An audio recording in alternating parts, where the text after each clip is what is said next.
Tough circumstances can really test our faithfulness. It's a test. Will we trust God with whatever it is that we're going through, or will we turn away from Him? I'm going to continue this story. When I end up, the draft is over with, I'm kind of wiping my tears. There were tears of joy, there were tears of peace, because I knew that God was sovereign over that. And I get a call from the Arizona Cardinals and the Chicago Bears saying, "Hey, we want to sign you as a free agent to come try to make our ball club." Me being the West Coast guy, the smart guy, said, "Hey, I had Chicago and Phoenix." You know what I chose? I said, "I'm going to go to Phoenix." And made the team. Had a great training camp.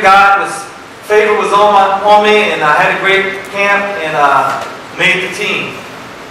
But before that, God had raised me up as a leader, spiritual leader on campus, and I was discouraged, and I was thinking about that Monday. I was going to have to go on campus and face all my peers who know that my name wasn't called. And what would they say to me?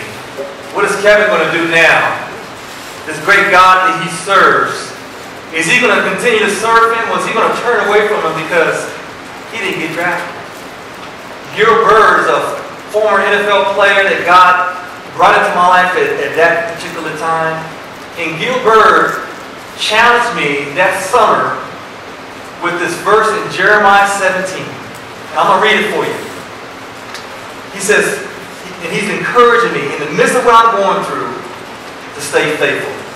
In verse 7 it says, "Blessed is the man who trusts in the Lord, and whose trust is in the Lord. For he will be like a tree planted by the water that extends its roots by a stream and will not fear when the heat comes.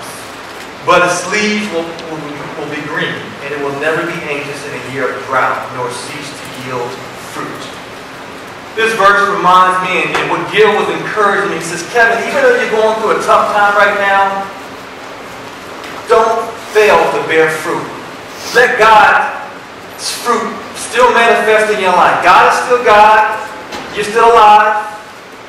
Continue to bear fruit in your life."